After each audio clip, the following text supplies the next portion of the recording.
নির্বাচন মানে রক্ত ঝরে, সেখানে নির্বাচনের আগে রক্ত ঝরানোর বদলে নির্বাচনের পর রক্তদান, কি বলবেন, কেমন ভাবে দেখছেন? দেখুন, এবার আমরা একটা প্রতিজ্ঞায় নিয়েছিলাম।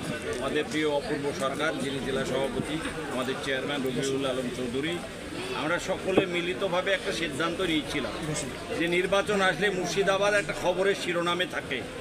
তো আমরা এবার এমন একটা নির্বাচন করতে চাই যে নির্বাচনের মধ্য দিয়েই কোথাও কোনো রক্তপাত হবে না, কোথাও কোনো নিজেদের মধ্যে কোনো গণ্ডগোল হবে না, শান্তিপূর্ণভাবে অবাধ সুষ্ঠু নির্বাচন হবে।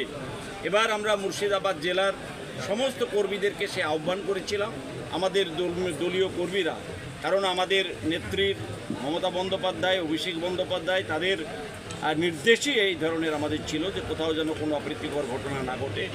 ঠিক তাদের নির্দেশ আমাদের কর্মীরা মেনে নিয়েছেন, আমাদের নির্দেশ মেনে নিয়েছেন। তাই গোটা জেলায় কোথাও কোনো অপ্রীতিকর ঘটনা ঘটেনি। এমনকি নির্বাচনের পরে এত জয়, তিনটে লোকসভা মুর্শিদাবাদ জেলার স্বাধীনতার পরে এই প্রথম 3টে জয় হলো, তারপরেও কিন্তু আমরা নিশ্চুপ ছিলাম। আমাদের কোনো কর্মী তাদের উচ্ছ্বাসে এমন কোনো ঘটনা কোথাও ঘটেনি যে কোনো বামপন্থী কর্মী ঘর ছাড়া, কংগ্রেসের কর্মী ঘর ছাড়া, বিজেপির কর্মী ঘর ছাড়া, এই ধরনের কোনো ঘটনা আমাদের জেলায় ঘটেনি।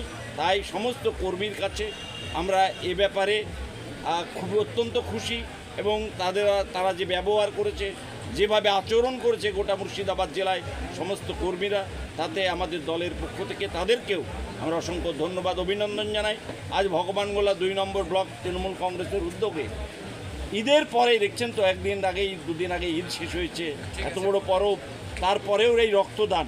কারণ আমরা বুঝতে পেরেছি, মেডিকেল কলেজ বারবার আমাদের বলছে যে রক্তের বিশেষ প্রয়োজন।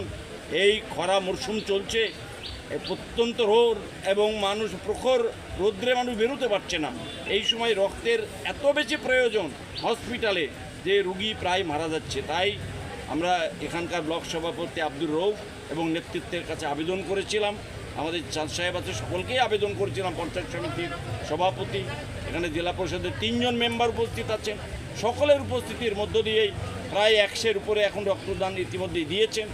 আশা করছি 150 হয়ে যাবে এই সংখ্যাটা। এটাও আমাদের অত্যন্ত প্রয়োজন ছিল, প্রয়োজনের তাগিদেই আজকে আব্দুর রৌফের নেতৃত্বে এই ব্লক তৃণমূল কংগ্রেসের উদ্যোগে সুন্দর রক্তদান উৎসব হয়েছে। সমস্ত নেতৃত্বরা, শাখা সংগঠন থেকে আরম্ভ করে পঞ্চায়েত সমিতি, পঞ্চায়েত, ব্লক এবং সেখানে জেলা পরিষদ কর্মাধ্যক্ষরা সকলে সব উপস্থিত আছেন। তাদের মধ্য দিয়ে রক্তদান শিবির অনুষ্ঠিত হলো, ভালো লাগছে। এখানে দেখেছেন তো একদম মহিলারা, তাদের কি উৎসাহ। পঞ্চায়েত সমিতির সভানেত্রী মীরা বিবি, সেও রক্ত দিচ্ছে, কারণ মহিলারা এখানে অনেকে এগিয়ে এসছে রক্ত দিতে। এটা আমাদের কাছে অত্যন্ত আনন্দের। আমাদের কর্মীরা স্বেচ্ছায় রক্তদান করছে, ভালো লাগছে। এই ধরনের যত বেশি অনুষ্ঠান হবে আমাদের আরও ভালো লাগবে।